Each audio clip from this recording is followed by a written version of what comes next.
together. Washington Senator Patty Murray is one of the highest-ranking Democrats in the United States Senate. She says she will not attend the speech tonight, neither will Ron Wyden. Instead, he is going to host a town hall for his constituents in Oregon. Democratic Congresswoman Alexandria Ocasio-Cortez announced earlier today that she also will not attend tonight's speech. She says she instead will be chatting with her constituents on Blue Sky. Senator Chris Murphy has also said he will not attend. Instead, he will participate in an online rally ahead of the speech hosted by Move On. Senator Murphy said he decided not to attend the speech tonight because, quote, when Trump does it, it was not a serious event. Congress rallies, Democratic Senator Chris Murphy. He just left his online rally to join us. Senator Murphy, take us through this decision. I know it's not a light, I assume it was not a light or easy or hard decision tonight to decide not to attend this speech tonight. Well, listen, I honor everybody's decision to attend, and I think it's right. There are many people that are there exercising their ability to protest. I'm for saving the country, but I'm also engaged in self-care and everything. It's just hard to sit through what ends up not being an actual serious analysis of the problems facing the country, but what ends up being a model rally. He's not speaking to the nation, he's speaking to his base, and there's an obligation to deliver a serious speech, and if he fulfills that obligation, then I think Democrats and Republicans should be in a follow that. Huh?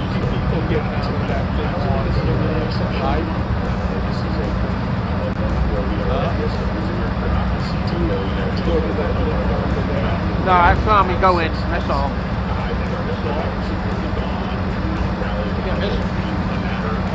What you saw me in Yes. Yeah. No, this car up here, this limo up here, The one right there? Yeah. This is the moment to protest. This is the moment to remember to show up to a town hall. Don't wait until it's all. Don't wait until next election. You got to be out there on the streets making your voice heard right now. The people of Connecticut and 49 other states will be very soon, if not already, feeling the effect of the Trump tariffs. What do you expect Connecticut to face as a result of these Trump tariffs? Well, I mean, we've already seen prices go up.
to escort the President of the United States into the House chamber. The Senator from South Dakota, Mr. Thune. The Senator from Wyoming, Mr. Barrasso. The Senator from Arkansas, Mr. Cotton. The Senator from Oklahoma, Mr. Lankford. The Senator from West Virginia, Mrs. Capito. The Senator from South Carolina, Mr. Scott.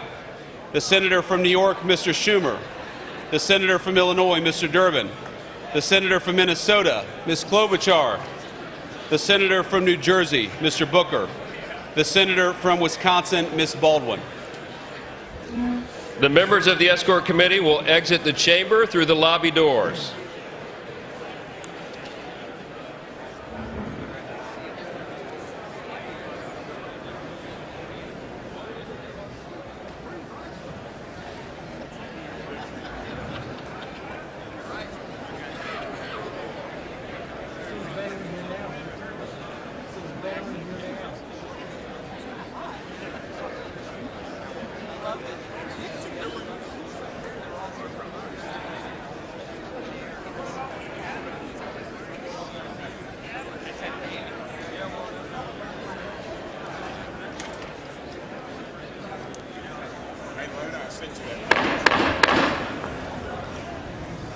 Mr. Speaker, the Dean of the Diplomatic Corps.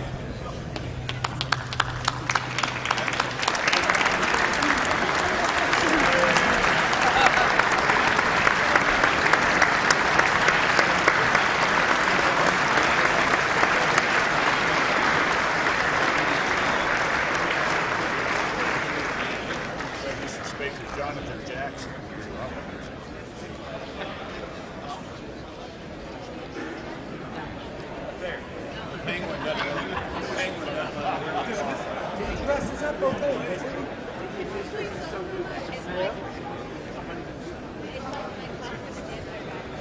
My wife loves this gray suit. I hate it, but I wear it. She'll see me on TV.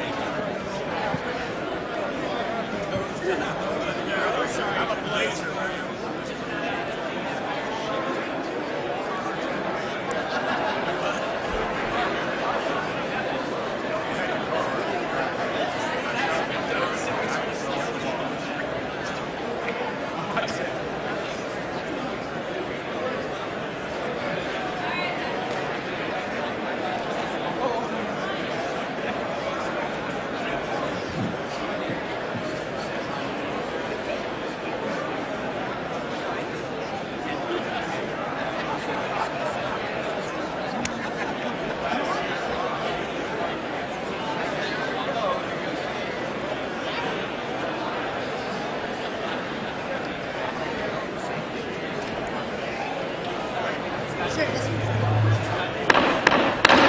Mr. Speaker, the Chief Justice and Associate Justices of the United States Supreme Court.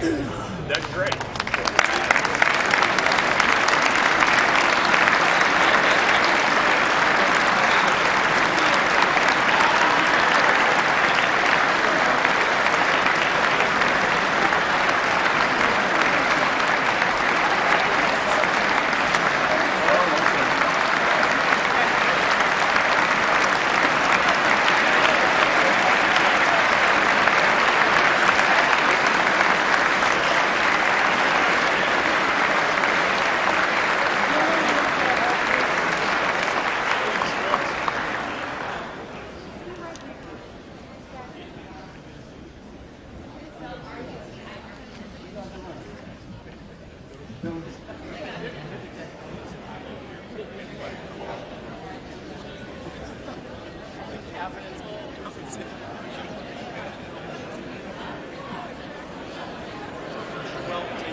Mr. Speaker, the President's Cabinet.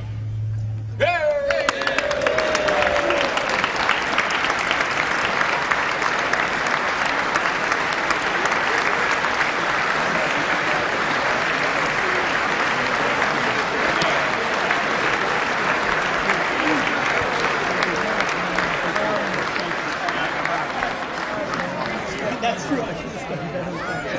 I should have done way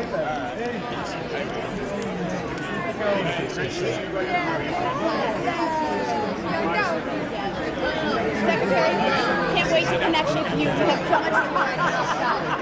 Yes.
Mr. Speaker, the President of the United States.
Thank you.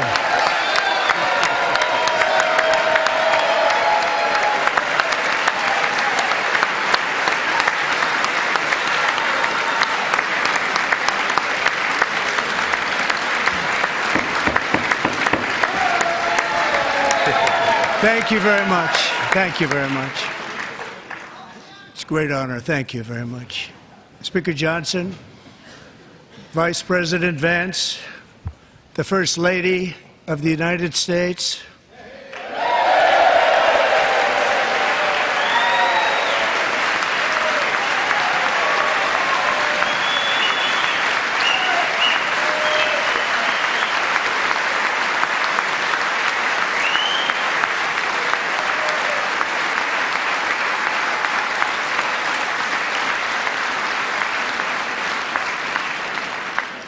members of the United States Congress, thank you very much. And to my fellow citizens, America is back.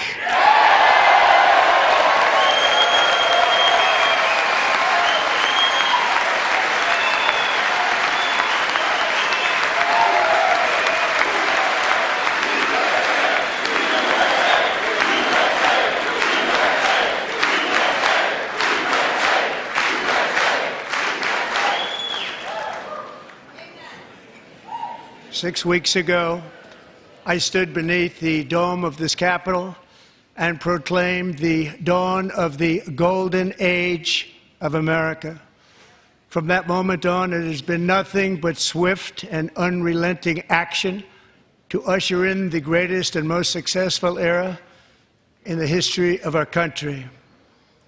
We have accomplished more in 43 days than most administrations accomplished in 4 years or 8 years, and we are just getting started.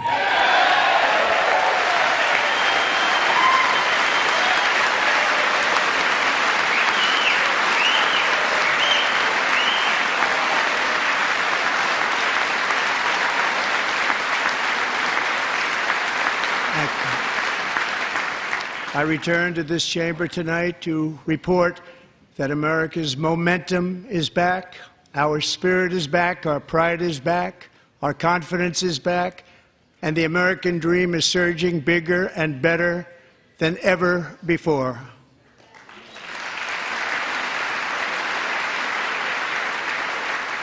The American dream is unstoppable, and our country is on the verge of a comeback, the likes of which the world has never witnessed and perhaps will never witness again. There's never been anything like it. The presidential election of November 5th was a mandate like has not been seen in many decades. We won all 7 swing states, giving us an electoral college victory of 312 votes.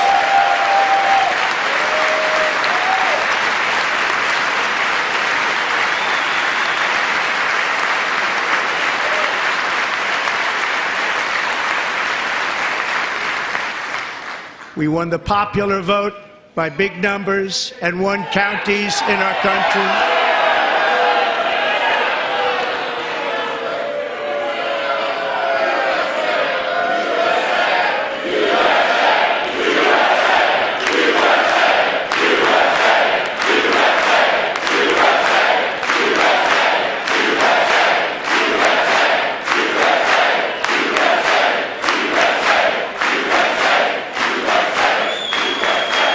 And won counties in our country, 2,700 to 525, on a map that reads almost completely red for Republican.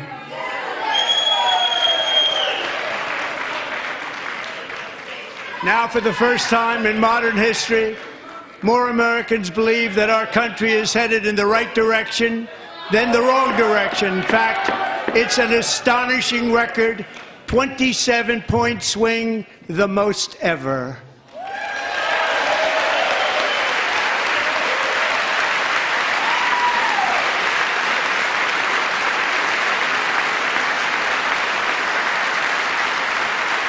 Likewise, Small business optimism saw its single largest one-month gain ever recorded, a 41-point jump.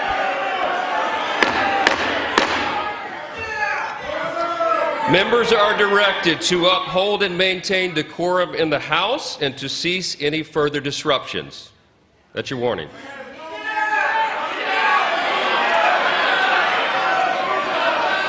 Members are engaging in willful and continuing breach of decorum, and the chair is prepared to direct the Sergeant-at-Arms to restore order to the joint session.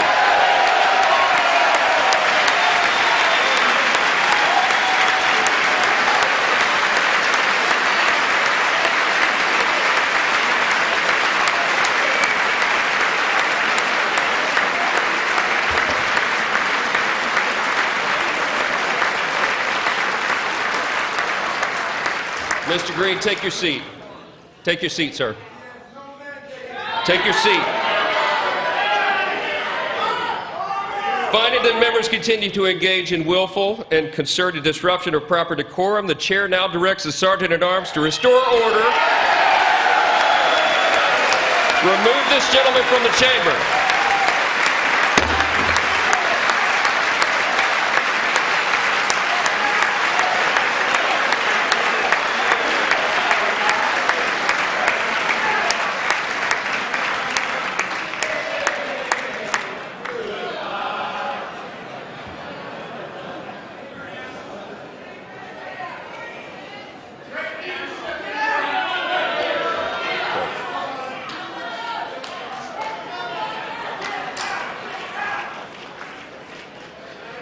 Members are directed to uphold and maintain decorum in the House. Mr. President, you continue. Thank you. Over the past 6 weeks, I have signed nearly 100 executive orders and taken more than 400 executive actions, a record, to restore common sense, safety, optimism, and wealth all across our wonderful land. The people elected me to do the job, and I'm doing it.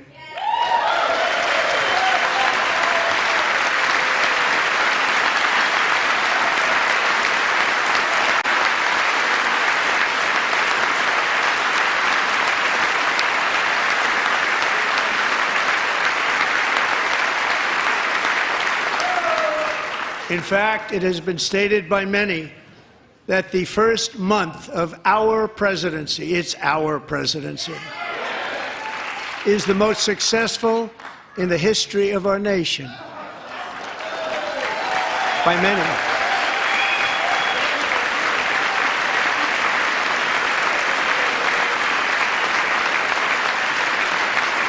And what makes it even more impressive is that, do you know who number 2 is? George Washington. How about that? How about that? I don't know about that list, but we'll take it. Within hours of taking the oath of office, I declared a national emergency on our southern border, and I deployed the U.S. military and Border Patrol to repel the invasion of our country. And what a job they've done. As a result, illegal border crossings last month were by far the lowest ever recorded, ever.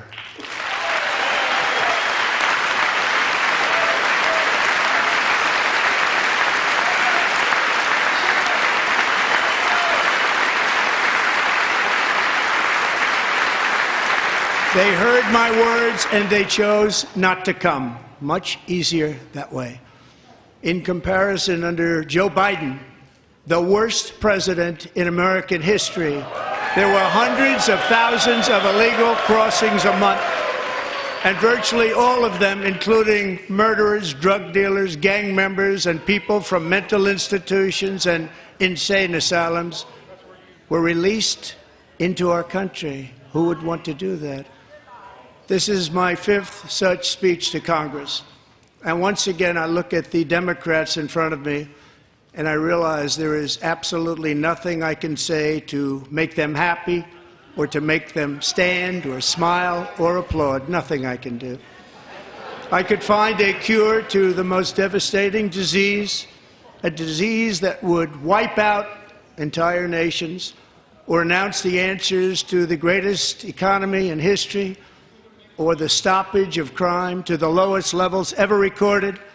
And these people sitting right here will not clap, will not stand, and certainly will not cheer for these astronomical achievements. They won't do it, no matter what. Five times I've been up here. It's very sad, and it just shouldn't be this way.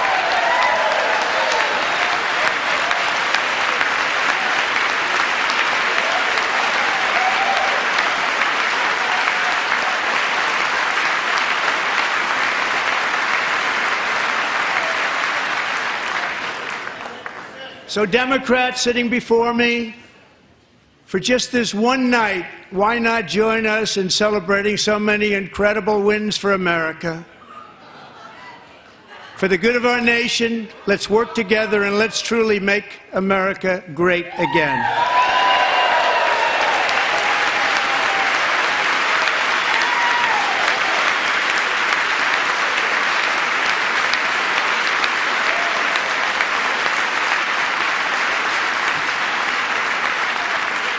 Every day, my administration is fighting to deliver the change America needs to bring a future that America deserves, and we're doing it.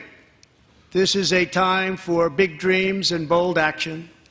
Upon taking office, I imposed an immediate freeze on all federal hiring, a freeze on all new federal regulations, and a freeze on all foreign aid.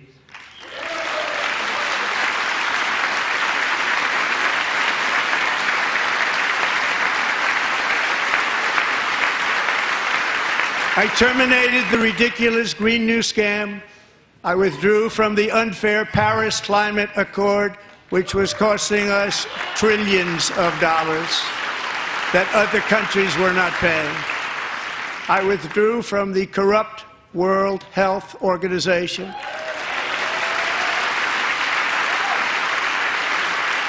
And I also withdrew from the anti-American UN Human Rights Council.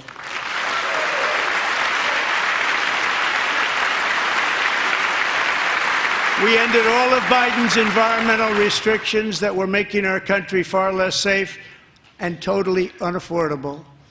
And importantly, we ended the last administration's insane electric vehicle mandate, saving our auto workers and companies from economic destruction.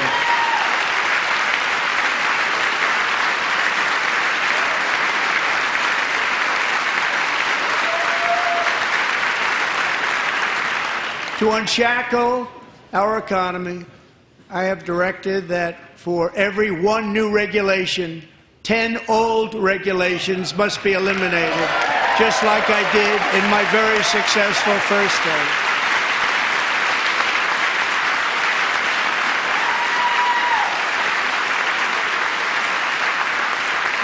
And in that first term, we set records on ending unnecessary rules and regulations like no other president had done before.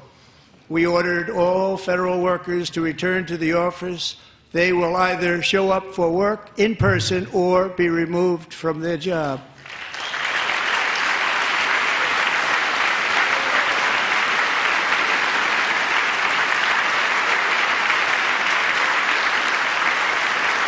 And we have ended weaponized government where, as an example, a sitting president is allowed to viciously prosecute his political opponent, like me.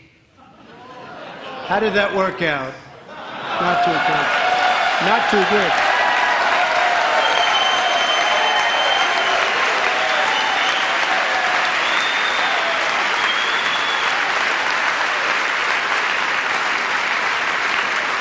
And I have stopped all government censorship and brought back free speech in America. It's back.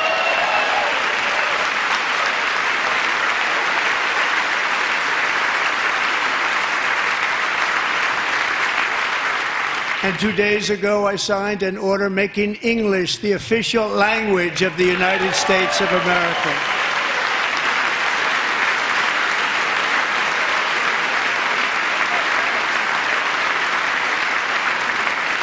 I renamed the Gulf of Mexico the Gulf of America.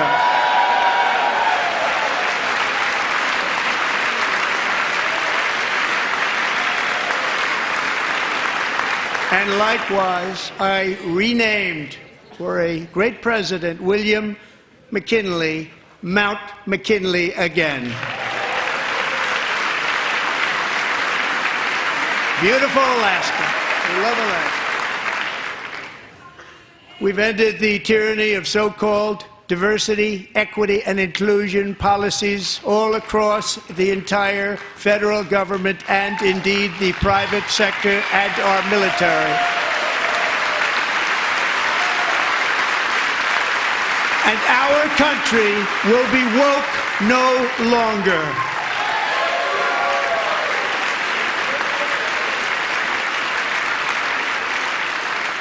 We believe that whether you are a doctor, an accountant, a lawyer, or an air traffic controller, you should be hired and promoted based on skill and competence, not race or gender.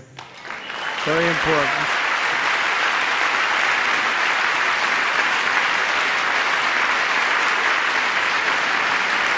You should be hired based on merit. And the Supreme Court, in a brave and very powerful decision, has allowed us to do so. Thank you. Thank you very much. Thank you. We have removed the poison of critical race theory from our public schools, and I signed an order making it the official policy of the United States government that there are only two genders, male and female.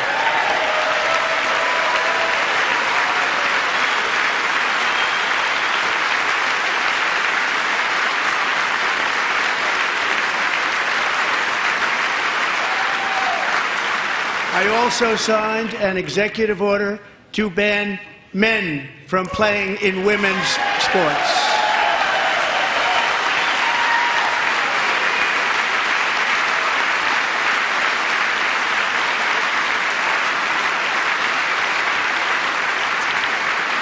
Three years ago, Peyton McNabb was an all-star high school athlete, one of the best, preparing for a future in college sports.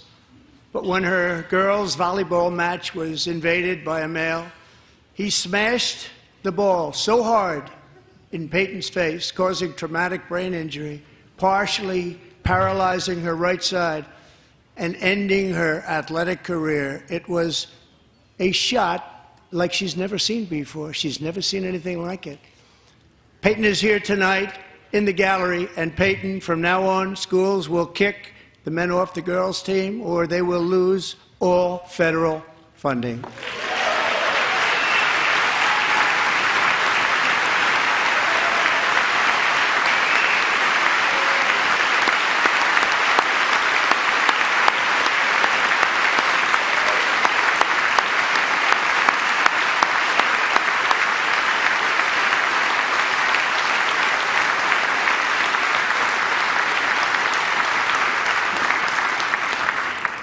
And if you really want to see numbers, just take a look at what happened in the women's boxing, weightlifting, track and field, swimming, or cycling, where a male recently finished a long-distance race 5 hours and 14 minutes ahead of a woman for a new record by 5 hours.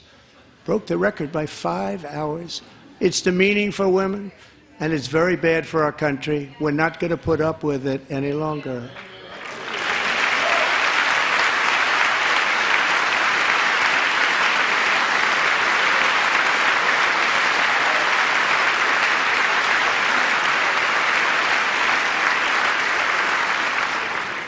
What I have just described is only a small fraction of the common sense revolution that is now, because of us, sweeping the entire world. Common sense has become a common theme, and we will never go back. Never. Never going to let that happen. Among my very highest priorities is to rescue our economy and get dramatic and immediate relief to working families. As you know, we inherited from the last administration an economic catastrophe and an inflation nightmare.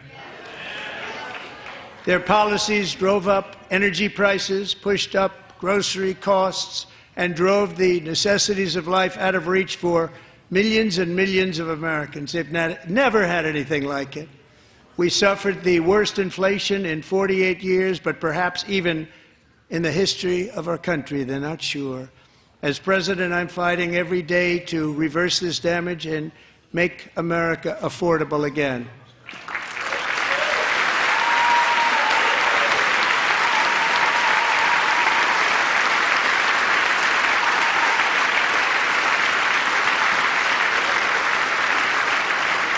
Joe Biden especially let the price of eggs get out of control.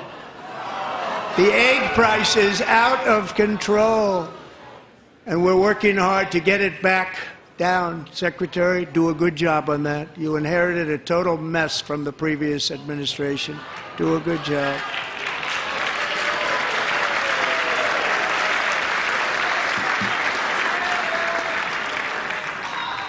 A major focus of our fight to defeat inflation is rapidly reducing the cost of energy.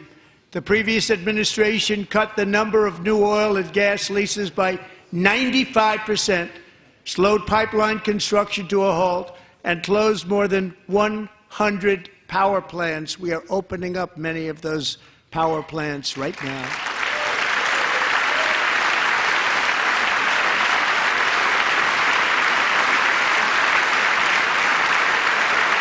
And frankly, we have never seen anything like it.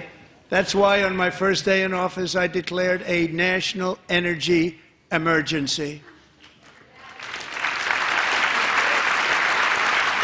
As you've heard me say many times, we have more liquid gold under our feet than any nation on earth, and by far. And now I fully authorize the most talented team ever assembled to go and get it. It's called Drill, Baby, Drill.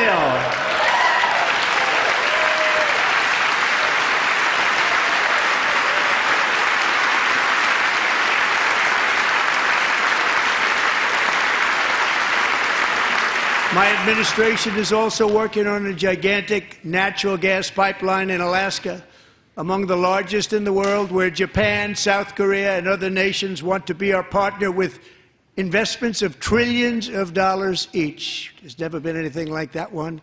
It will be truly spectacular. It's all set to go. The permitting is gotten. And later this week, I will also take historic action to dramatically expand production of critical minerals and rare earths here in the USA.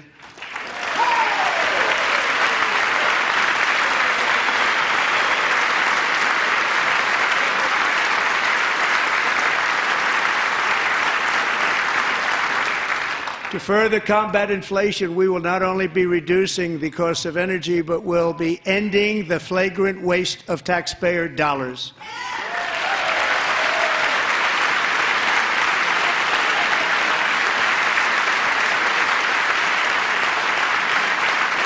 And to that end, I have created the brand new Department of Government Efficiency, DOGE.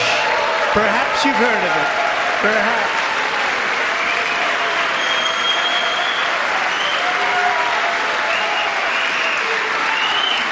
Which is headed by Elon Musk, who is in the gallery tonight.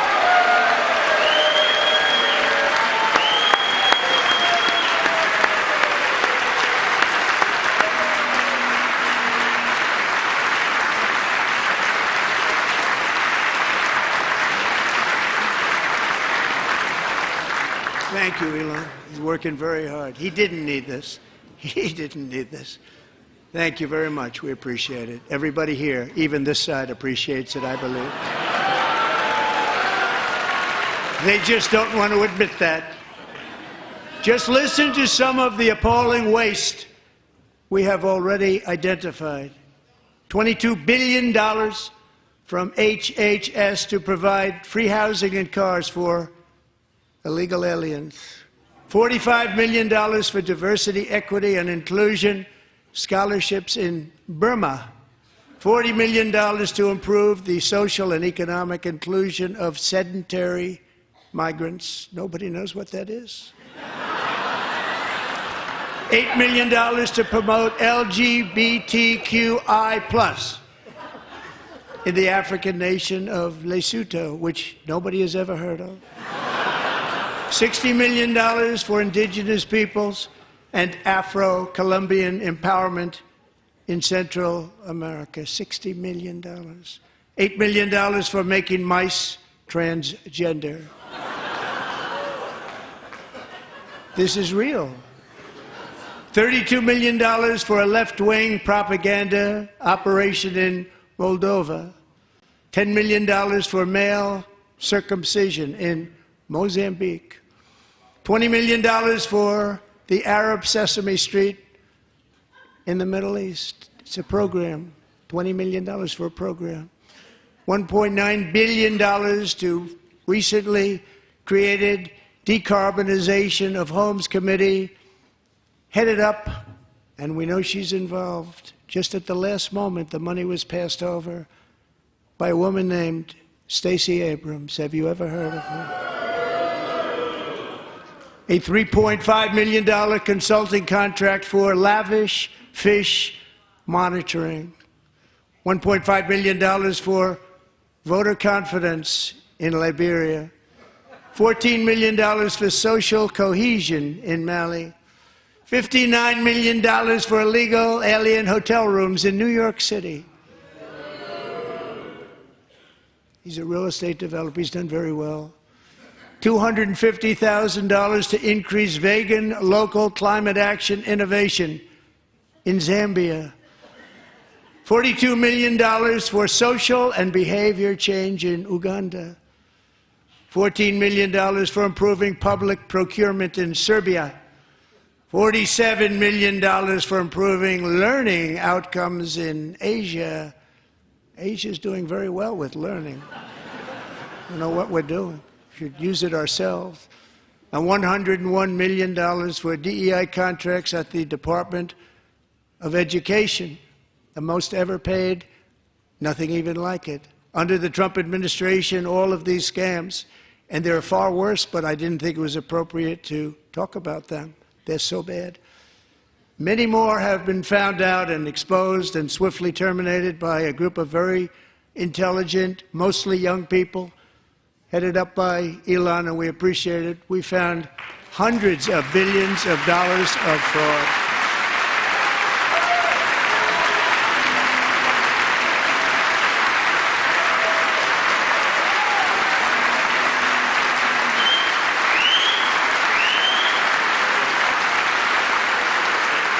And we've taken back the money and reduced our debt to fight inflation and other things.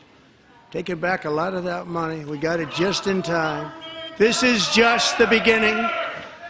The Government Accountability Office, a federal government office, has estimated annual fraud of over $500 billion in our nation, and we are working very hard to stop it. We're going to.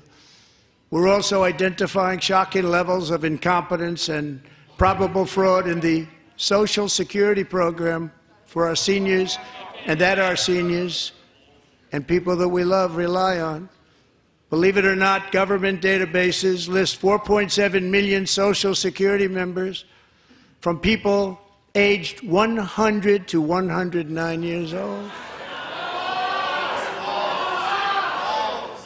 It lists 3.6 million people from ages 110 to 119. I don't know any of them. I know some people that are rather elderly, but not quite that elderly. 3.47 million people from ages 120 to 129. 3.9 million people from ages 130 to 139. 3.5 million people from ages 140 to 149. And money is being paid to many of them, and we're searching right now. In fact, Pam, good luck. Good luck. You're going to find it. But a lot of money is paid out to people because it just keeps getting paid and nobody does, and it really hurts Social Security and hurts our country. 1.3 million people from ages 150 to 159, and over 130,000 people, according to the Social Security databases, are age over 160 years old. We have a healthier country than I thought, Bobby.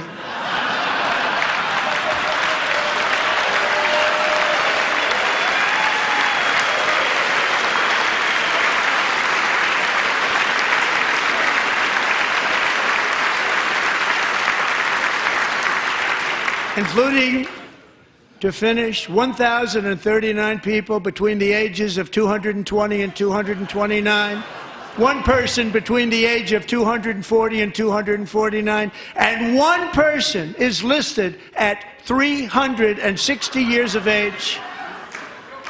More than 100 years older than our country. But we're going to find out where that money's going, and it's not going to be pretty. By slashing all of the fraud, waste, and theft we can find, we will defeat inflation, bring down mortgage rates, lower car payments and grocery prices, protect our seniors, and put more money in the pockets of American families.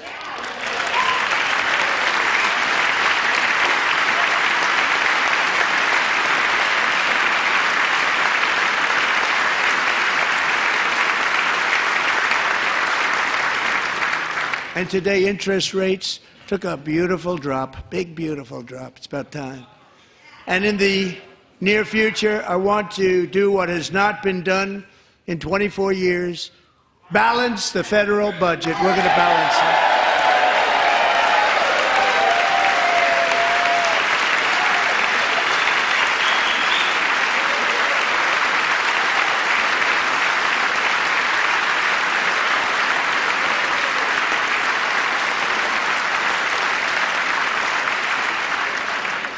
With that goal in mind, we have developed in great detail what we are calling the Gold Card, which goes on sale very, very soon.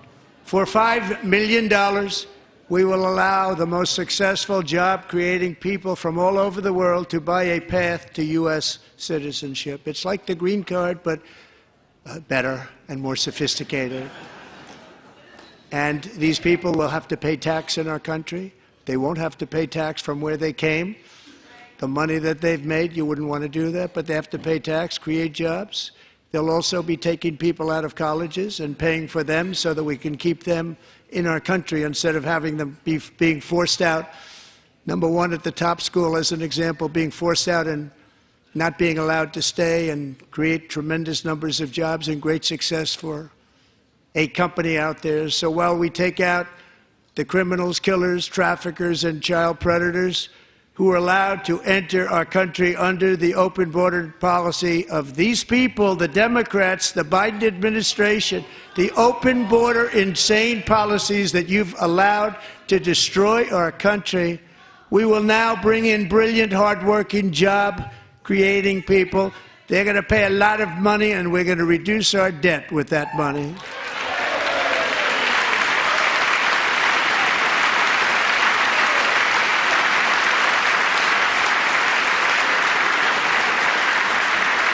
Americans have given us a mandate for bold and profound change. For nearly 100 years, the federal bureaucracy has grown until it has crushed our freedoms, ballooned our deficits, and held back America's potential in every possible way.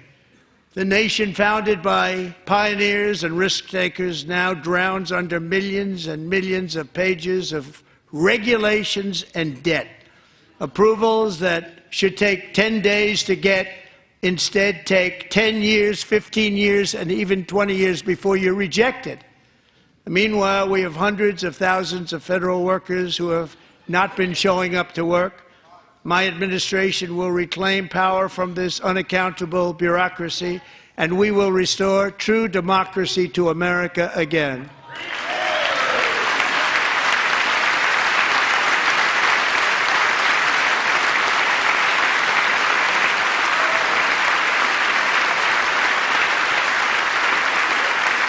any federal bureaucrat who resists this change will be removed from office immediately. Because we are draining the swamp. It's very simple. And the days of rule by unelected bureaucrats are over.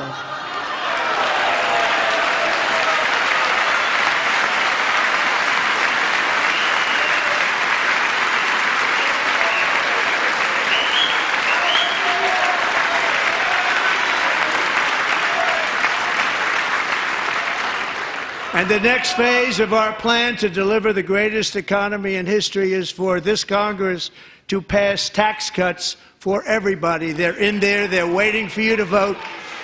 And I'm sure that the people on my right, I don't mean the Republican right, but my right here, I'm sure you're going to vote for those tax cuts, because otherwise I don't believe the people will ever vote you into office. So I'm doing you a big favor by telling you that. But I know this group is going to be voting for the tax.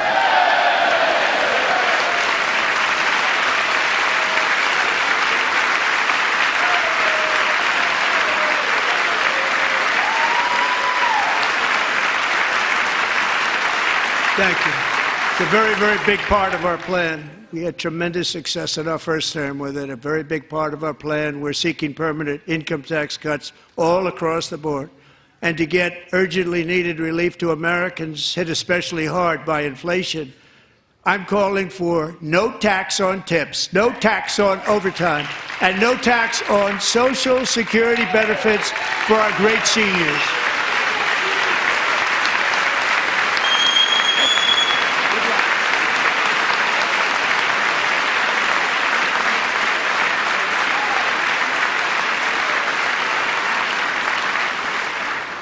And I also want to make interest payments on car loans tax deductible, but only if the car is made in America.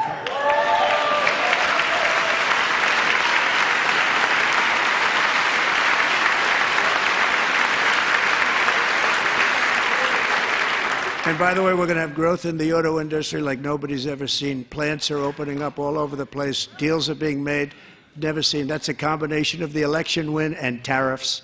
It's a beautiful word, isn't it? That, along with our other policies, will allow our auto industry to absolutely boom. It's going to boom. Spoke to the majors today, all three, the top people, and they're so excited. In fact, already numerous car companies have announced that they will be building massive automobile plants in America, with Honda just announcing a new plant in Indiana, one of the largest anywhere in the world.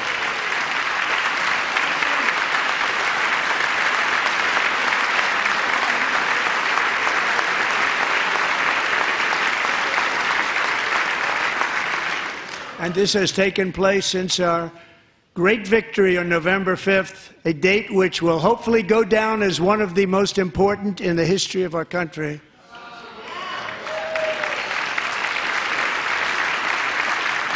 In addition, as part of our tax cuts, we want to cut taxes on domestic production and all manufacturing. And just as we did before, we will provide 100% expensing. It will be retroactive to January 20th, 2025. And it was one of the main reasons why our tax cuts were so successful in our first term, giving us the most successful economy in the history of our country. First term. We had a great first term.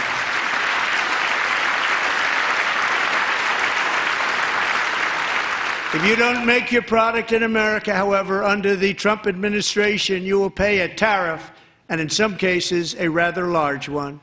Other countries have used tariffs against us for decades, and now it's our turn to start using them against those other countries. On average, the European Union, China, Brazil, India, Mexico, and Canada, have you heard of them? And countless other nations charge us tremendously higher tariffs than we charge them. It's very unfair. India charges us auto tariffs higher than 100%. China's average tariff on our products is twice what we charge them. And South Korea's average tariff is 4 times higher. Think of that, 4 times higher. And we give so much help militarily and in so many other ways to South Korea, but that's what happens. This is happening by friend and foe. This system is not fair to the United States and never was, and so on April 2nd, I wanted to make it April 1st, but I didn't want to be accused of April Fool's Day. That's not, just one day was cost us a lot of money. But we're going to do it in April. I'm a very superstitious person. April 2nd, reciprocal tariffs kick in.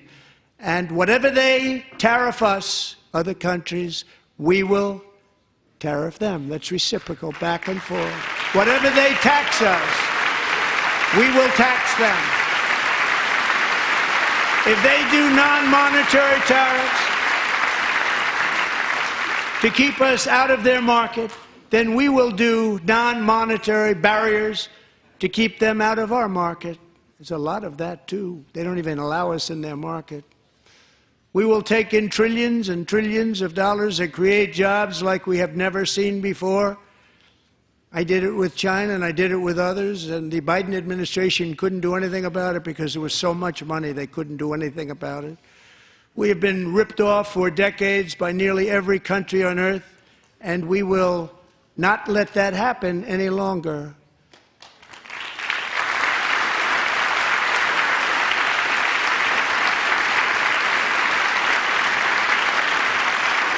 Much has been said over the last 3 months about Mexico and Canada, but we have very large deficits with both of them. But even more importantly, they've allowed fentanyl to come into our country at levels never seen before, killing hundreds of thousands of our citizens and many very young, beautiful people, destroying families.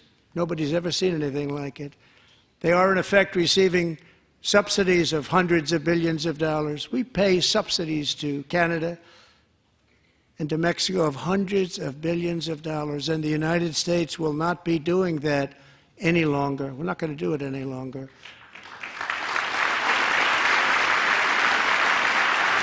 Thanks to our America First policies we're putting into place, we have had $1.7 trillion of new investment in America in just the past few weeks. The combination of the election and our economic policies that people of SoftBank, one of the most brilliant anywhere in the world, announced a $200 billion investment. OpenAI and Oracle, Larry Ellison, announced $500 billion investment, which they wouldn't have done if Kamala had won. Apple announced $500 billion investment. Tim Cook called me. He said, I cannot spend it fast enough. It's going to be much higher than that, I believe. They'll be building their plants here instead of in China. And just yesterday, Taiwan Semiconductor, the biggest in the world, most powerful in the world, has a tremendous amount, 97% of the market, announced a $165 billion investment to build the most powerful chips on earth right here in the USA.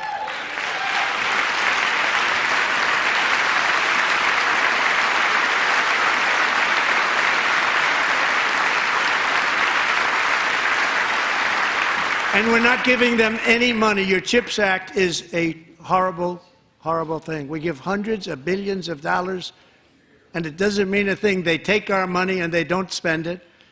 All that meant to them, we're giving them no money. All that was important to them was they didn't want to pay the tariffs, so they came and they're building, and many other companies are coming. We don't have to give them money. We just want to protect our businesses and our people. And they will come because they won't have to pay tariffs if they build in America. So it's very amazing. You should get rid of the CHIP Act, and whatever's left over, Mr. Speaker, you should use it to reduce debt or any other reason you want to.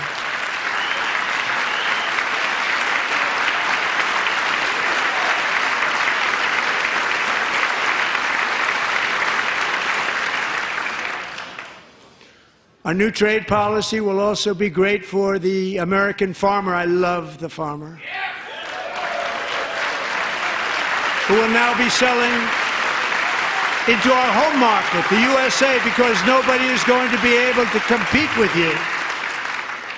because there's goods that come in from other countries and companies. They're really in a bad position in so many different ways. They're uninspected. They may be very dirty and disgusting, and they come in and they pour in, and they hurt our American farmers. The tariffs will go on agricultural product coming into America, and our farmers, starting on April 2nd, it may be a little bit of an adjustment period. We had that before when I made the deal with China, $50 billion of purchases, and I said, just bear with me, and they did. They did. Probably have to bear with me again, and this will be even better. That was great.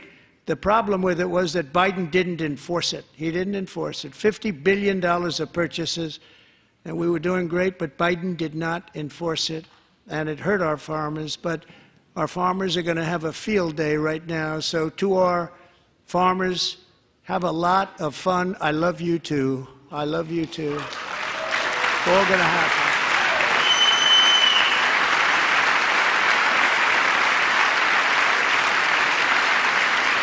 And I have also imposed a 25% tariff on foreign aluminum, copper, lumber, and steel, because if we don't have, as an example, steel and lots of other things, we don't have a military, and frankly, we just won't have a country very long. Here today is a proud American steelworker, fantastic person from Decatur, Alabama, Jeff Denard. Has been working at the same steel plant for 27 years in a job that has allowed him to serve as the captain of his local volunteer fire department, raise 7 children with his beautiful wife, Nicole, and over the years provide a loving home for more than 40 foster children. So great, Jeff.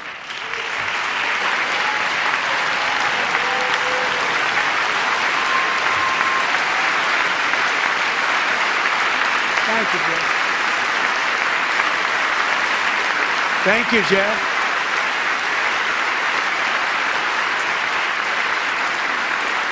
Stories like Jeff's remind us that tariffs are not just about protecting American jobs. They're about protecting the soul of our country. Tariffs are about making America rich again and making America great again, and it's happening, and it will happen rather quickly. There'll be a little disturbance, but we're okay with that. It won't be much. No, you're not. Oh. And look where Biden took us, very low, the lowest we've ever been. Jeff, I want to thank you very much. And I also want to recognize another person who has devoted herself to foster care community. She works so hard on it. A very loving person, our magnificent First Lady of the United States.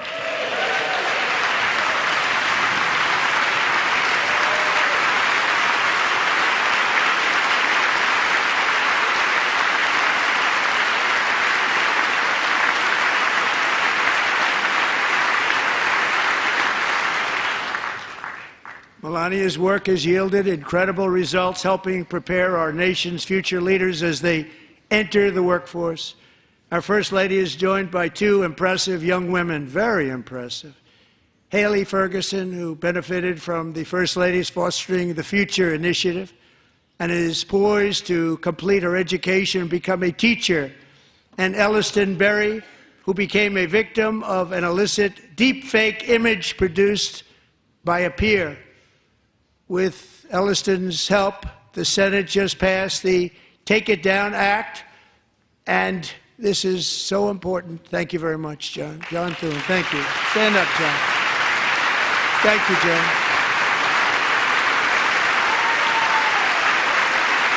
Thank you all very much.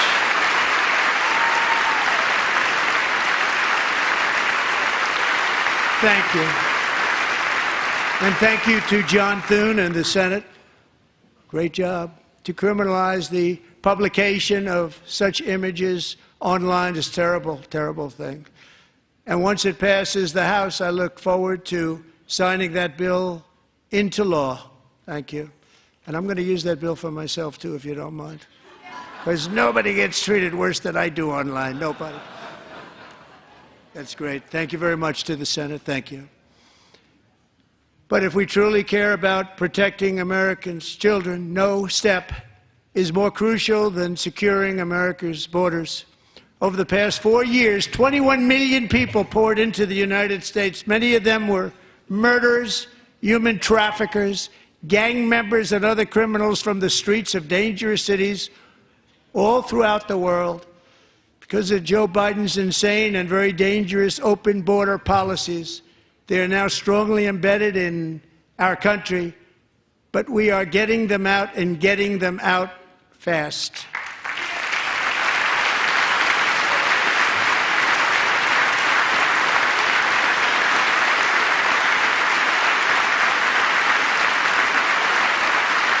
And I want to thank Tom Homan and Christy. I want to thank you and Paul of Border Patrol. I want to thank you. What a job they've all done. Everybody, Border Patrol, ICE, law enforcement in general is incredible. We have to take care of our law enforcement. Have to.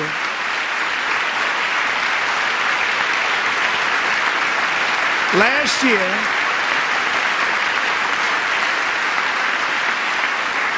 a brilliant 22-year-old nursing student named Laken Riley, the best in her class, admired by everybody, went out for a jog on the campus of the University of Georgia. That morning, Laken was viciously attacked, assaulted, beaten, brutalized, and horrifically murdered. Laken was stolen from us by a savage illegal alien gang member who was arrested while trespassing across Biden's open southern border and then set loose into the United States under the heartless policies of that failed administration. It was indeed a failed administration. He had then been arrested and released in a Democrat-run sanctuary city, a disaster, before ending the life of this beautiful young angel. With us this evening are Laken's beloved mother, Allison, and her sister, Lauren.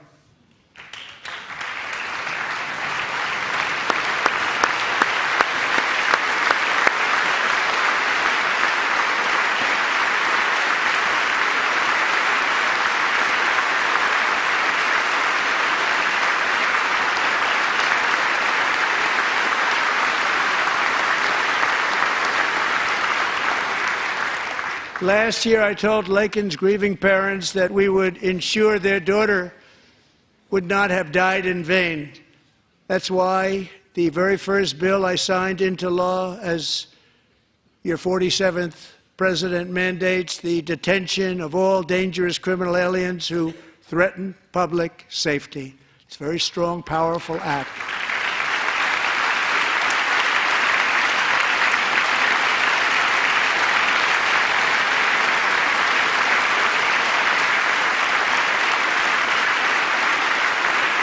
It's called the Laken-Riley Act. So Allison and Lauren, America will never, ever forget our beautiful Laken Hope Riley.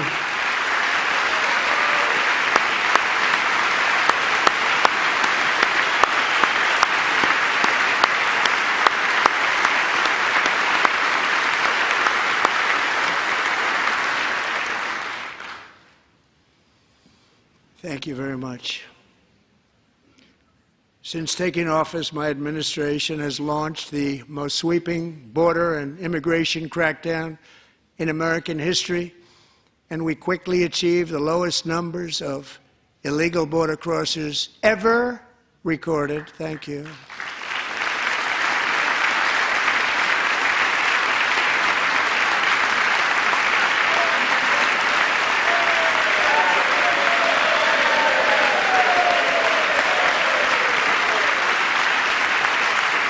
The media and our friends in the Democrat Party kept saying we needed new legislation, we must have legislation to secure the border. But it turned out that all we really needed was a new president.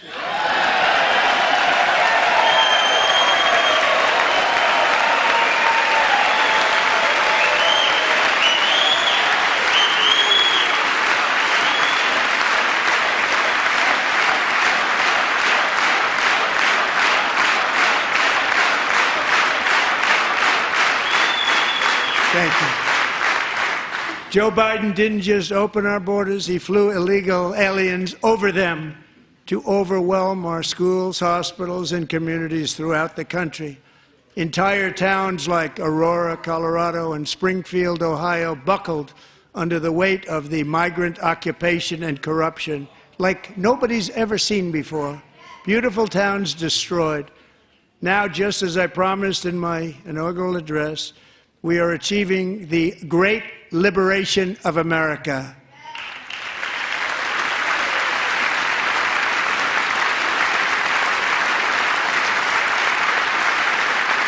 But there still is much work to be done. Here tonight is a woman I have gotten to know, Alexis Nungari from Houston. Wonderful woman. Last June, Alexis's 12-year-old daughter, her precious Jocelyn, walked to a nearby convenience store. She was kidnapped, tied up, assaulted for 2 hours under a bridge, and horrifically murdered. Arrested and charged with this heinous crime are 2 illegal alien monsters from Venezuela, released into America by the last administration through their ridiculous open border. The death of this beautiful 12-year-old girl and the agony of her mother and family touched our entire nation greatly. Alexis, I promised that we would always remember your daughter, your magnificent daughter, and earlier tonight, I signed an order keeping my word to you. One thing I have learned about Jocelyn is that she loved animals so much. She loved nature. Across Galveston Bay, from where Jocelyn lived in Houston, you will find a magnificent national wildlife refuge, a pristine, peaceful, 34,000-acre sanctuary for all of God's creatures on the edge of the Gulf of America. Alexis, moments ago, I formally renamed that refuge in loving memory of your beautiful daughter, Jocelyn. So, Mr. Vice President, if you would, may I have the order?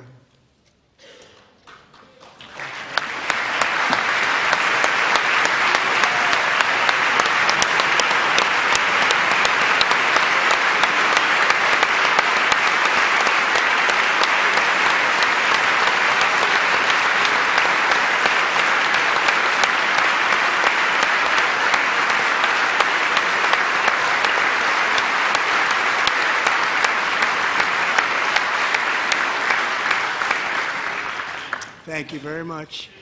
All 3 savages charged with Jocelyn and Lakin's murders were members of the Venezuelan prison gang, the toughest gang, they say, in the world, known as Tren de Aragua.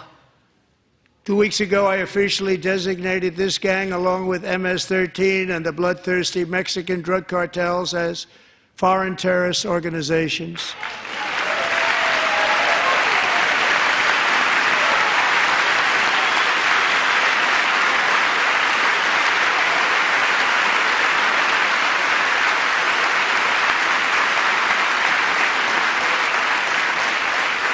They are now officially in the same category as ISIS, and that's not good for them.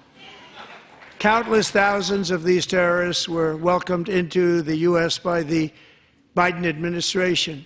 But now every last one will be rounded up and forcibly removed from our country, or, if they're too dangerous, put in jails, standing trial in this country, because we don't want them to come back ever. With us this evening is a warrior on the front lines of that battle, Border Patrol Agent Roberto Ortiz. Great guy.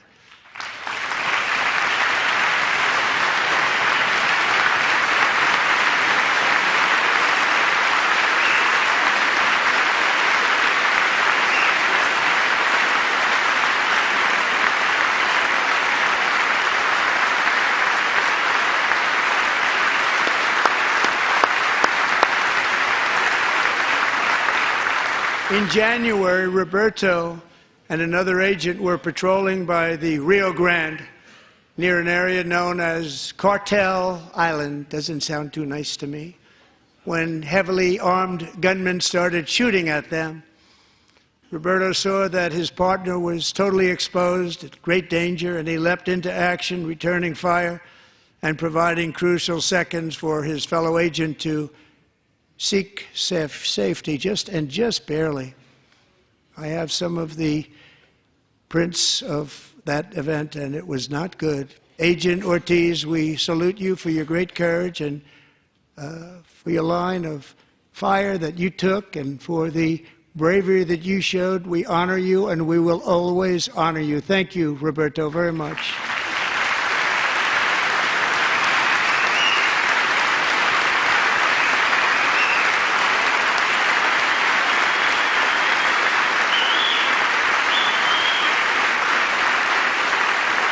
Thank you, Roberto. And I actually got to know him on my many calls to the border. He's a great gentleman. The territory to the immediate south of our border is now dominated entirely by criminal cartels that murder, rape, torture, and exercise total control. They have total control over a whole nation, posing a grave threat to our national security. The cartels are waging war on America, and it's time for America to wage war on the cartels, which we are doing.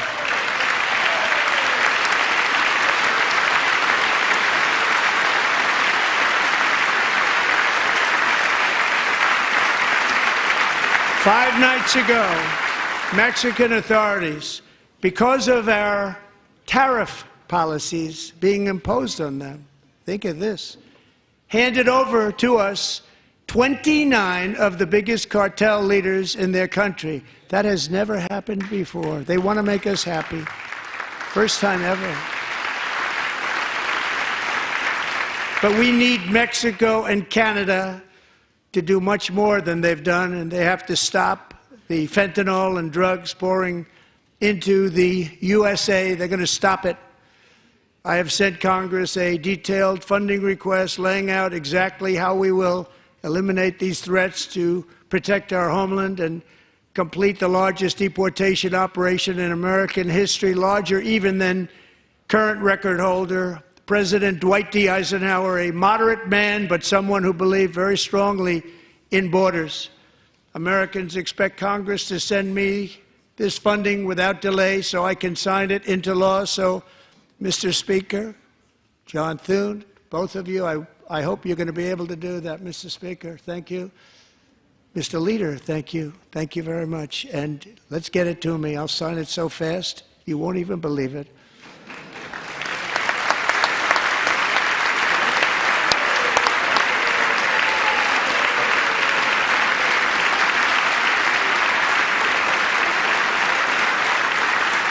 And as we reclaim our sovereignty, we must also bring back law and order to our cities and towns.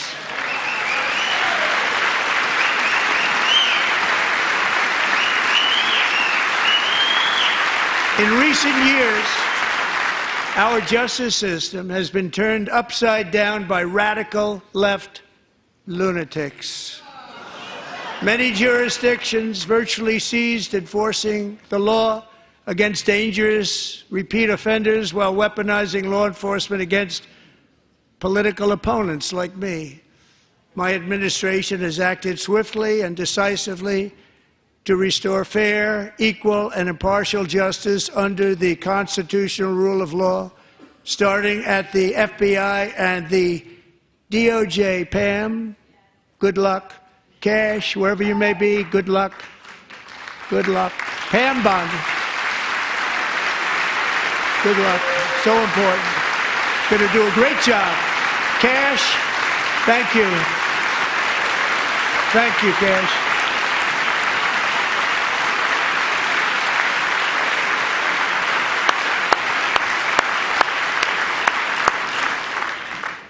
They've already started very strong. They're going to do a fantastic job. You're going to be very proud of them. We're also once again giving our police officers the support, protection, and respect they so dearly deserve. They have to get it. They have such a hard, dangerous job, but we're going to make it less dangerous. The problem is the bad guys don't respect the law, but they're starting to respect it, and they soon will respect it. This also includes our great fire departments throughout the country. Our firemen and women are unbelievable people, and we'll never forget them. And besides that, they voted for me in record numbers, so I have no choice.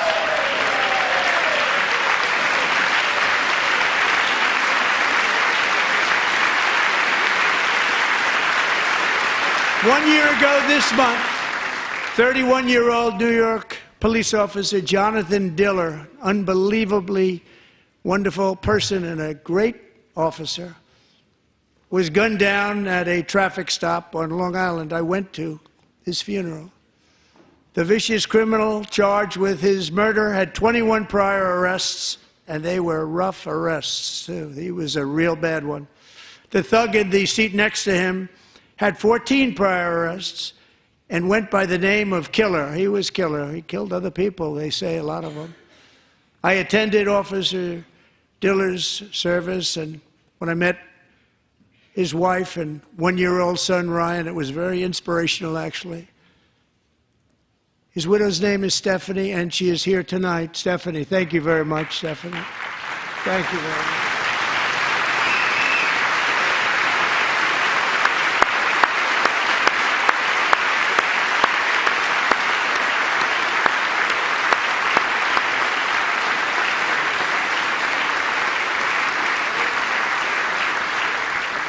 Stephanie, we're going to make sure that Ryan knows his dad was a true hero, New York's finest, and we're going to get these cold-blooded killers and repeat offenders off our streets, so we're going to do it fast.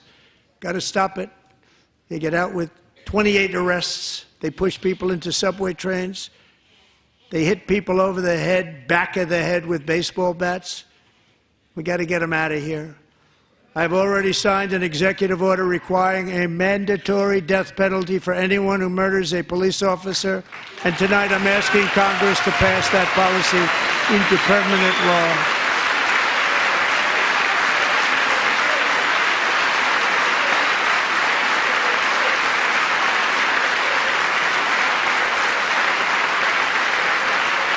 I'm also asking for a new crime bill getting tough on repeat offenders while enhancing protections for America's police officers so they can do their jobs without fear of their lives being totally destroyed. They don't want to be killed. We're not going to let them be killed. Joining us in the gallery tonight is a young man who truly loves our police. His name is DJ Daniel. He is 13 years old, and he has always dreamed of becoming a police officer.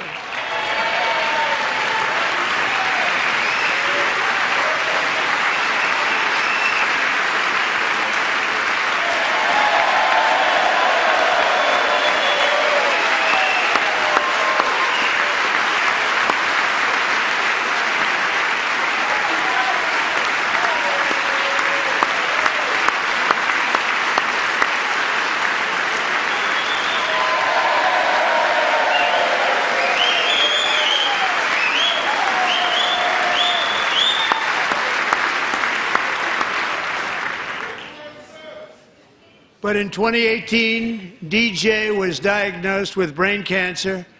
The doctors gave him 5 months at most to live.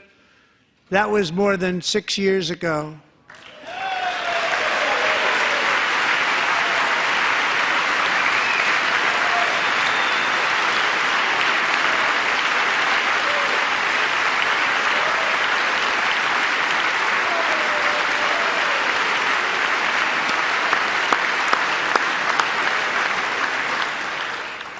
Since that time, DJ and his dad have been on a quest to make his dream come true, and DJ has been sworn in as an honorary law enforcement officer, actually a number of times. The police love him, the police departments love him.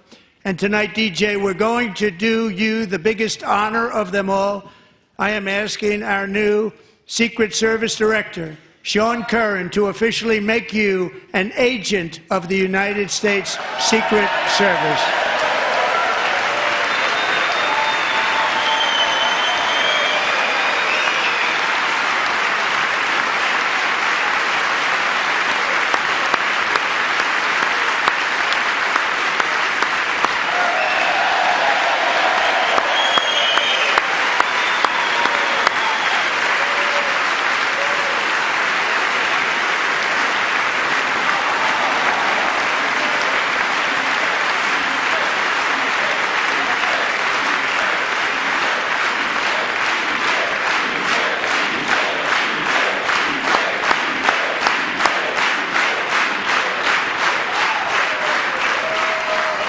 Thank you, DJ. DJ's doctors believe his cancer likely came from a chemical he was exposed to when he was younger.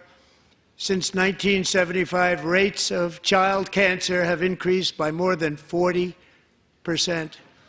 Reversing this trend is one of the top priorities for our new presidential commission to make America healthy again, chaired by our new Secretary of Health and Human Services, Robert F. Kennedy, Jr.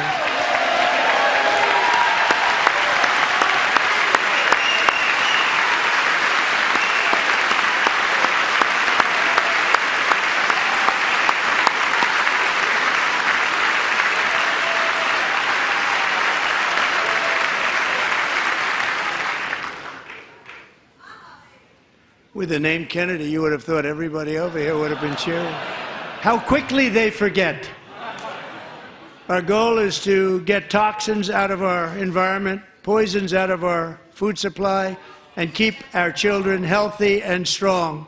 As an example, not long ago, and you can't even believe these numbers, 1 in 10,000 children had autism, 1 in 10,000. And now it's 1 in 36. There's something wrong, 1 in 36. Think of that. So we're going to find out what it is, and there's nobody better than Bobby and all of the people that are working with you. You have the best to figure out what is going on. Okay, Bobby? Good luck. It's a very important job. Thank you.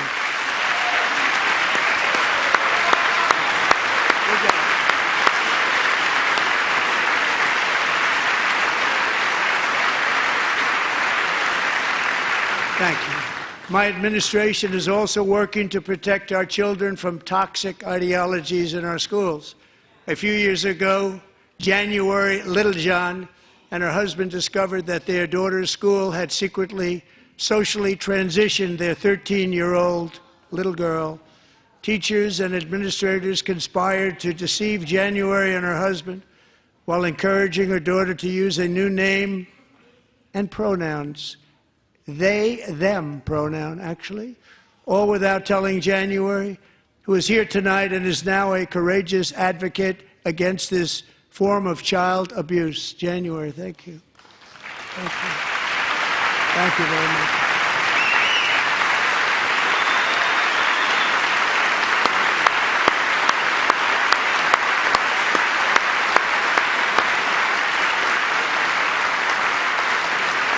Thank you. Stories like this are why, shortly after taking office, I signed an executive order banning public schools from indoctrinating our children with transgender ideology.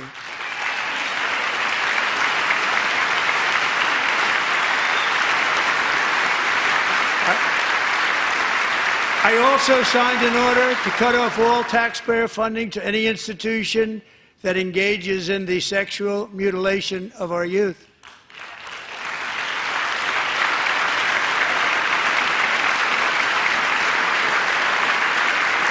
And now I want Congress to pass a bill permanently banning and criminalizing sex changes on children and forever ending the lie that any child is trapped in the wrong body. This is a big lie.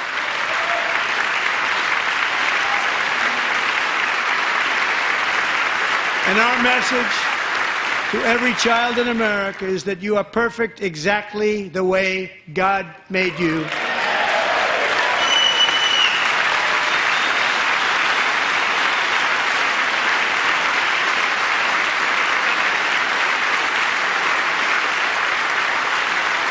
Because we're getting wokeness out of our schools and out of our military, and it's already out, and it's out of our society. We don't want it. Wokeness is trouble. Wokeness is bad. It's gone. It's gone. And we feel so much better for it, don't we? Don't we feel better? Our service members won't be activists and ideologues. They will be fighters and warriors. They will fight for our country. And Pete, congratulations. Secretary of Defense, congratulations.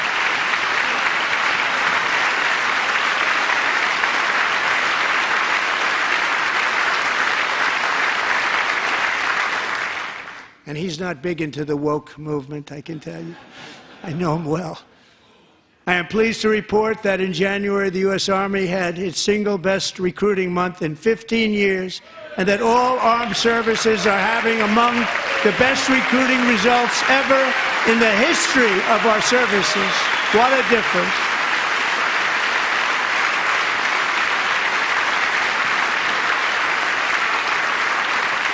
And you know, it was just a few months ago where the results were exactly the opposite. We couldn't recruit anywhere. We couldn't recruit. Now we're having the best results just about that we've ever had. What a tremendous turnaround. It's really a beautiful thing to see. People love our country again. It's very simple. They love our country, and they love being in our military again. So it's a great thing, and thank you very much. Great job. Thank you.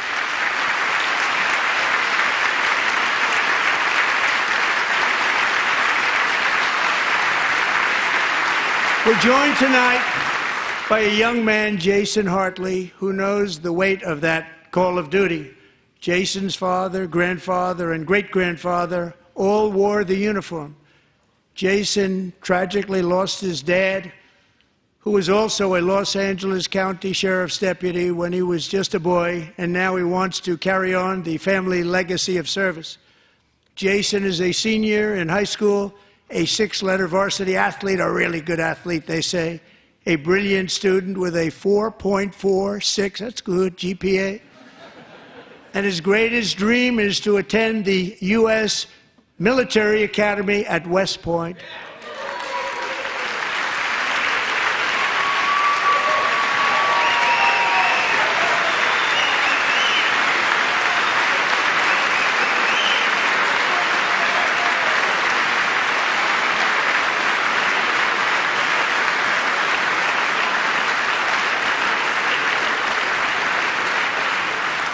And Jason, that's a very big deal getting in. That's a hard one to get into. But I'm pleased to inform you that your application has been accepted. You will soon be joining the Corps of Cadets.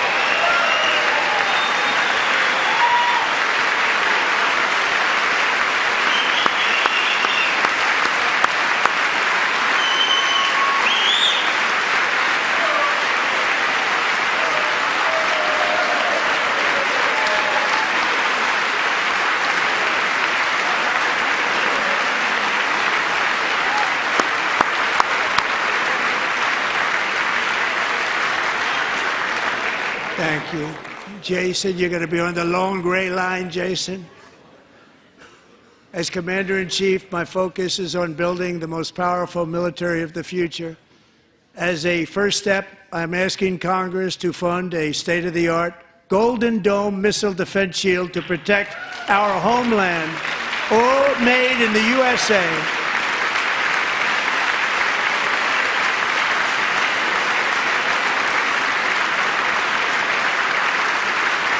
And Ronald Reagan wanted to do it long ago, but the technology just wasn't there, not even close. But now we have the technology. It's incredible, actually. And other places, they have it. Israel has it. Other places have it. And the United States should have it too, right, Tim, right? They should have it too. So I want to thank you. But it's a very, very important. This is a very dangerous world. We should have it. We want to be protected, and we're going to protect our citizens like never before. To boost our defense industrial base, we are also going to resurrect the American shipbuilding industry, including commercial shipbuilding and military shipbuilding.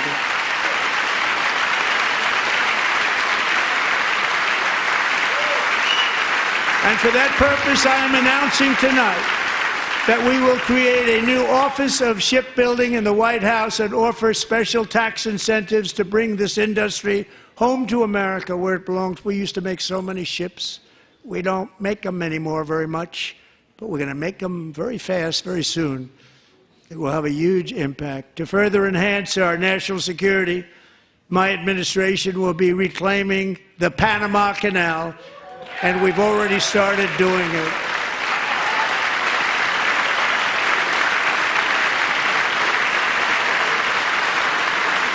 Just today, a large American company announced they are buying both ports around the Panama Canal and lots of other things having to do with the Panama Canal and a couple of other canals.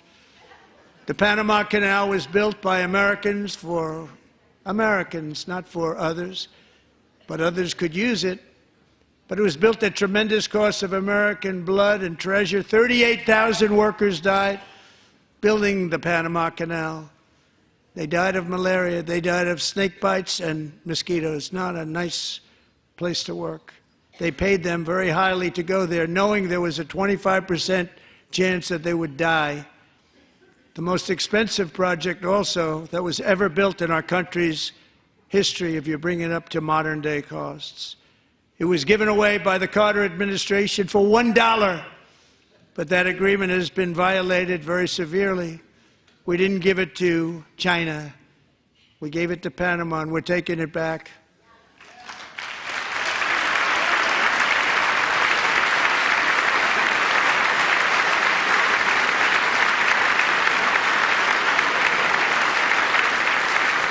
And we have Marco Rubio in charge. Good luck, Marco.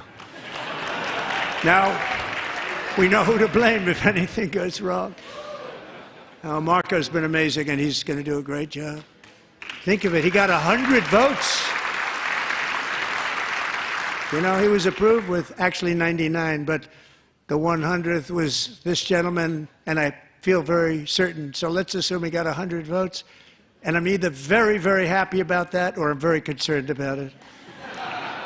But he's already proven. I mean, he's a great gentleman. He's respected by everybody, and we appreciate you voting for Marco. He's going to do a fantastic job. Thank you. Thank you. He's doing a great job. Great job. And I also have a message tonight for the incredible people of Greenland. We strongly support your right to determine your own future. And if you choose, we welcome you into the United States of America. We need Greenland for national security and even international security, and we're working with everybody involved to try and get it. But we need it really for international world security, and I think we're going to get it. One way or the other, we're going to get it. We will keep you safe. We will make you rich, and together we will take Greenland to heights like you have never thought possible before. It's a very small population, but very, very large piece of land and very, very important for military security. America is once again standing strong against the forces of radical Islamic terrorism. 3.5 years ago, ISIS terrorists killed 13 American service members and countless others in the Abbey Gate bombing during the disastrous and incompetent withdrawal from Afghanistan. Not that they were withdrawing, it was the way they withdrew. Perhaps the most embarrassing moment in the history of our country. Tonight I am pleased to announce that we have just apprehended the top terrorist responsible for that atrocity, and he is right now on his way here to face the swift sword of American justice.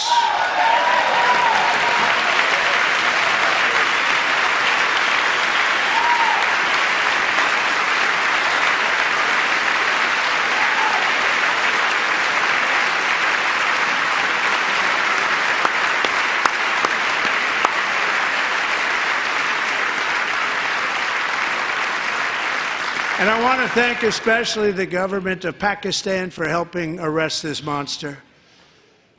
This was a very momentous day for those 13 families who I actually got to know very well, most of them, whose children were murdered, and the many people that were so badly, over 42 people, so badly injured on that fateful day in Afghanistan. What a horrible day. Such incompetence was shown that when Putin saw what happened, I guess he said, wow, maybe this is my chance. That's how bad it was. Should have never happened. Grossly incompetent people. I spoke to many of the parents and loved ones, and they're all in our hearts tonight.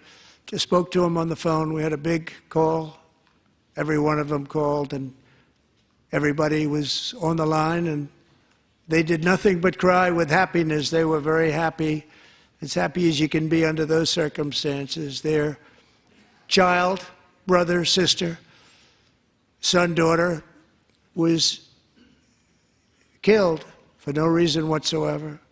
In the Middle East, we're bringing back our hostages from Gaza. In my first term, we achieved one of the most groundbreaking peace agreements in generations, the Abraham Accords.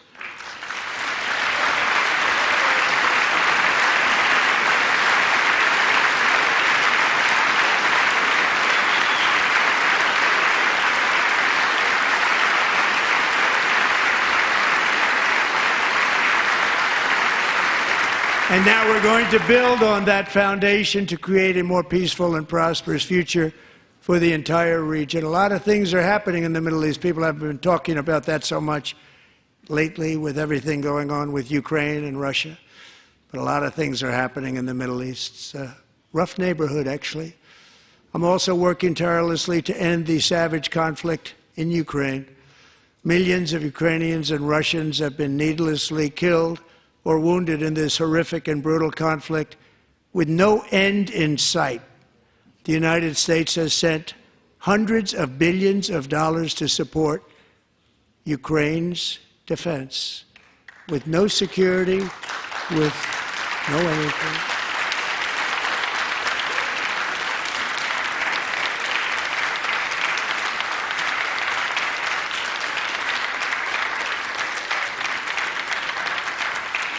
Do you want to keep it going for another 5 years? Yeah, you would say Pocahontas says yes.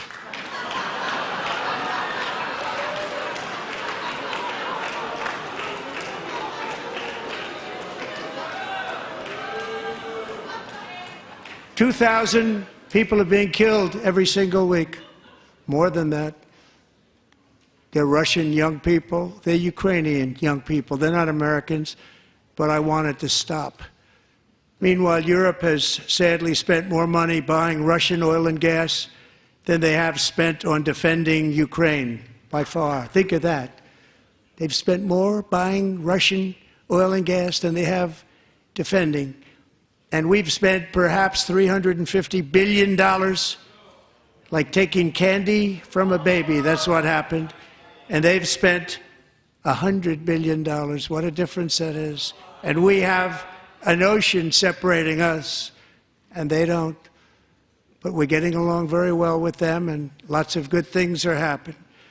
Biden has authorized more money in this fight than Europe has spent by billions and billions of dollars. It's hard to believe that they wouldn't have stopped it and said at some point, come on, let's equalize. You got to be equal to us.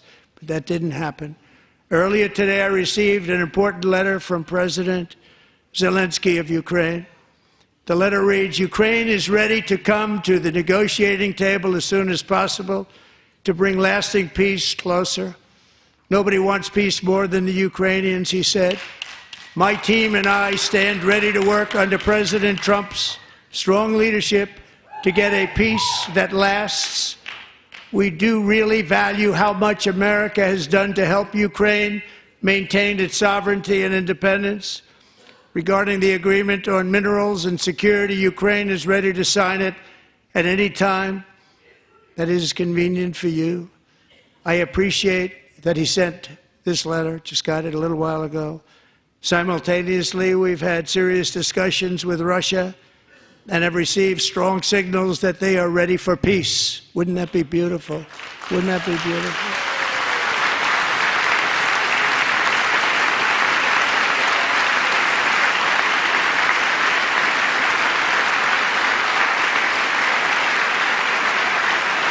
Wouldn't that be beautiful?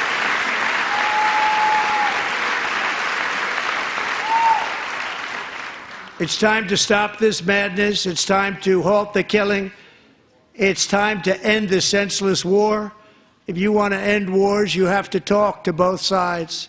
Nearly 4 years ago, amid rising tensions, a history teacher named Mark Fogel was detained in Russia and sentenced to 14 years in a penal colony. Rough stuff. The previous administration barely lifted a finger to help him. They knew he was innocent, but they had no idea where to begin. But last summer, I promised his 95-year-old mother, Malphine, that we would bring her boy safely back home. After 22 days in office, I did just that, and they are here tonight.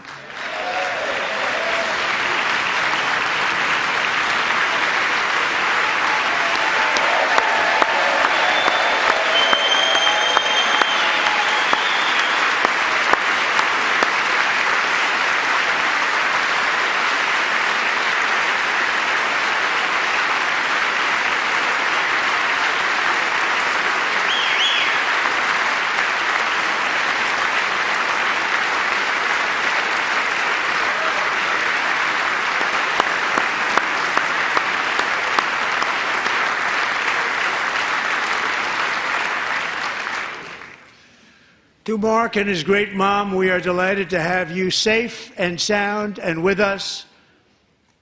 As fate would have it, Mark Fogel was born in a small rural town in Butler, Pennsylvania. Have you heard of it? Where his mother has lived for the past 78 years. I just happened to go there last July 13th for a rally. That was not pleasant. And that is where I met his beautiful mom right before I walked onto that stage. And I told her I would not forget what she said about her son. And I never did I? Never forgot. Less than 10 minutes later, at that same rally, gunfire rang out, and a sick and deranged assassin unloaded 8 bullets from his sniper's perch into a crowd of many thousands of people. My life was saved by a fraction of an inch, but some were not so lucky. Corey Comparator was a firefighter, a veteran, a Christian, a husband, a devoted father, and above all, a protector. When the sound of gunshots pierced the air, it was a horrible sound. Corey knew instantly what it was and what to do. He threw himself on top of his wife and daughters and shielded them from the bullets with his own body. Corey was hit really hard. You know the story from there. He sacrificed his life to save theirs. 2 others, very fine people, were also seriously hit. But thankfully, with the help of 2 great country doctors, we thought they were gone and they were saved. So those doctors had great talent. We're joined by Corey's wife, Helen, who was his high school sweetheart, and their 2 beloved daughters, Allison and Kaylee. Thank you.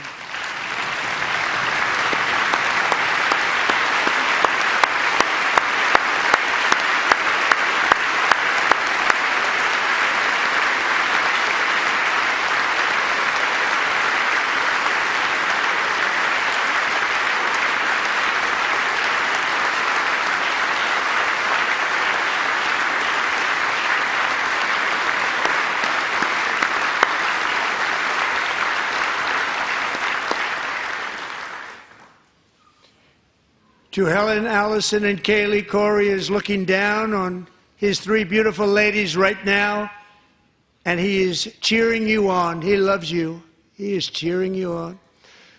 Corey was taken from us much too soon, but his destiny was to leave us all with a shining example of the selfless devotion of a true American patriot.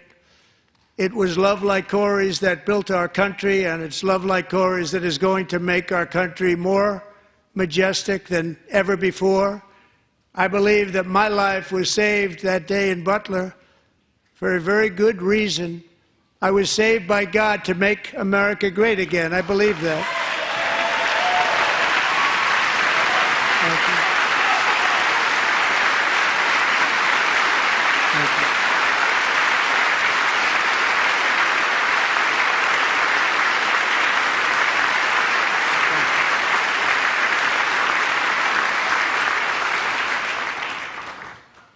Thank Thank you very much. From the patriots of Lexington and Concord to the heroes of Gettysburg and Normandy, from the warriors who crossed the Delaware to the trailblazers who climbed the Rockies, and from the legends who soared at Kitty Hawk to the astronauts who touched the moon, Americans have always been the people who defied all odds, transcended all dangers, made the most extraordinary sacrifices, and did whatever it took to defend our children, our country, and our freedom. And as we have seen in this chamber tonight, that same strength, faith, love, and spirit is still alive and thriving in the hearts of the American people. Despite the best efforts of those who would try to censor us, silence us, break us, destroy us, Americans are today a proud, free, sovereign, and independent nation that will always be free, and we will fight for it till death. We will never let anything happen to our beloved country, because we are a country of doers, dreamers, fighters, and survivors. Our ancestors crossed a vast ocean, strode into the unknown wilderness, and carved their fortunes from the rock and soil of a perilous and very dangerous frontier. They chased our destiny across a boundless continent. They built the railroads, laid the highways, and graced the world with American marvels like the Empire State Building, the mighty Hoover Dam, and the towering Golden Gate Bridge. They lit the world with electricity, broke free of the force of gravity, fired up the engines of American industry, vanquished the communists, fascists, and Marxists all over the world, and gave us countless modern wonders sculptured out of iron, glass, and steel. We stand on the shoulders of these pioneers who won and built the modern age, these workers who poured their sweat into the skylines of our cities, these warriors who shed their blood on fields of battle and gave everything they had for our rights and for our freedom. Now it is our time to take up the righteous cause of American liberty. And it is our turn to take America's destiny into our own hands and begin the most thrilling days in the history of our country. This will be our greatest era. With God's help, over the next 4 years, we are going to lead this nation even higher, and we are going to forge the freest, most advanced, most dynamic, and most dominant civilization ever to exist on the face of this earth. We are going to create the highest quality of life, build the safest and wealthiest and healthiest and most vital communities anywhere in the world. We are going to conquer the vast frontiers of science, and we are going to lead humanity into space and plant the American flag on the planet Mars and even far beyond.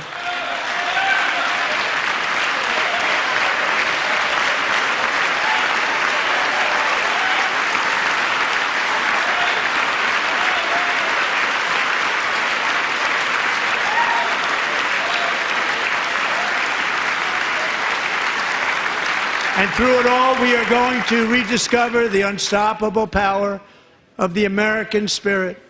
And we are going to renew unlimited promise of the American dream.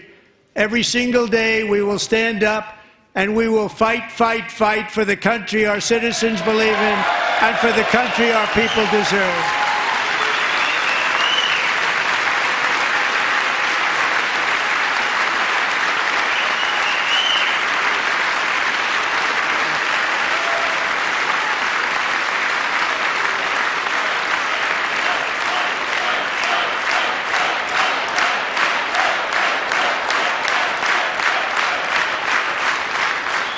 My fellow Americans, get ready for an incredible future, because the golden age of America has only just begun.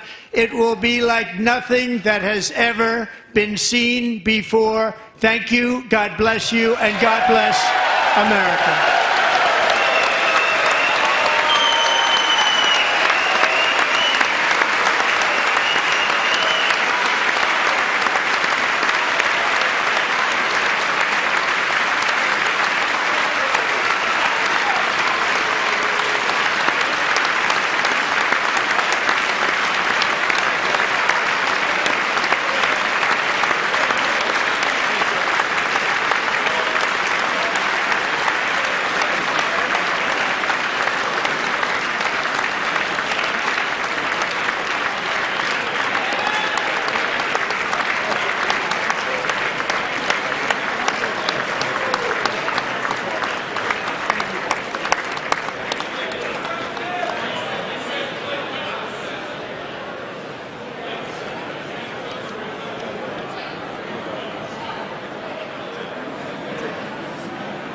very much. Great job. Thank you. Great honor.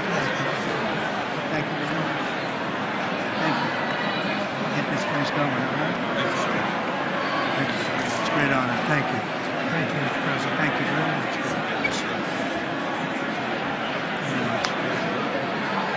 Thank you very much. Appreciate it.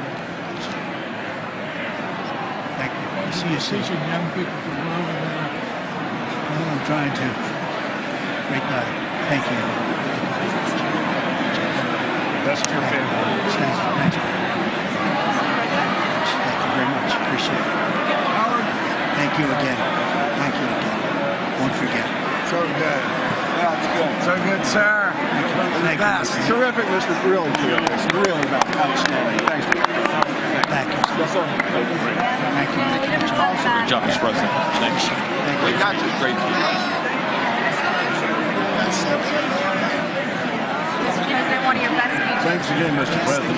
Thank you, Mr. President. Thanks for the phone call last night, too. Thank you. You know that. Thank you very much. I'll do it. Just give me the information. I'm not going to give it to you. Sorry. Thank you, everybody. Great speech. Great speech. Best speech ever. Yes. Good. Congratulations. Good job. God work. Can you sign President Roger Williams, thanks for the call. I love Roger Williams. Thank you. You don't have to introduce yourself. Thank you, sir. Mr. President. I know you better than you do, Roger. Thank you so much. My great baseball player. America Good is- job. Great job you're doing. America is back. Thank you so much, Welcome you Mr. back to President. Pennsylvania anytime, sir. They stood for. Thank you all. They stood for another country, not our country. That was phenomenal, sir. It's hard to believe, isn't it? That was fantastic, sir. That was amazing. Thank you very much. Thank you. Quick selfie. Mr. President. Good job, Mr. President. Good job. Thank you so much. Great speech, sir. Great speech. Yes, sir. President back in Pennsylvania. Oh, they're just careful. I was saying, Absolutely. West Virginia loves you. Oh, good. How you doing? All right? Did you get a chance to shake his hand earlier? Do you want me to get a picture of you shaking his hand or anything? You're good. Thank you very much. Let's do biofilm. Thank you, darling. Great, sir. Thank you. I love you. Best speech on the floor ever. Yeah, it was so good. Thank you So very good. much. Hey, you rocked it, Mr. President. We're with you. 100% crushed. Thank you. Really good. Congratulations. President. Best speech ever. Thank you. It was. Fantastic. The best Mr. President, that was a great speech. That was awesome. God bless you. It was wonderful. Thank you. Great job. Let's go. Get down to that. You get down. Good luck. Yes, sir. Thank you. It's so great. Thank you, everybody. Good job. Thank you for mentioning God needs to help us. Thank you, Mr. President. It's true. Mr. President. Thank you. Thank you. Great speech. Great speech. Thanks for taking my call. Good luck. Yeah. Epic. My man. Thank you for standing You strong. really triggered those people. Yeah. Tremendous, Mr. President. Thank Somebody you. did. Thank you so much. Thanks for the beneficial ownership ban this week. That was Oh, a good yeah. one. Thanks for mentioning farmers. Well, we love our farmers. Thank you, man. Thank you, Mr. President. You earned this night. Thank you very much. Appreciate it. Worked Your hard. ass off for it. Thank you, man. Proud of you. Thank you, Mr. President. Thank you so much. Thank you. Great again, brother. Thank you. Good for speech here. I did indeed. You better believe it. Very well I done, did a good sir. endorsement. President, home run. Thank you. Very much. job. You killed it. Thank you, Mr. President. Thank you, everybody. You did great. Thank you. Good job. Thank you. Great to see you. Slam dunk. You're doing good. Thank you, sir. You did amazing, per usual. Thank you. I'll see you. Thank you. Yes, sir. Thank you. Go Cheese. Thank you. Love you, Mr. President. Yes.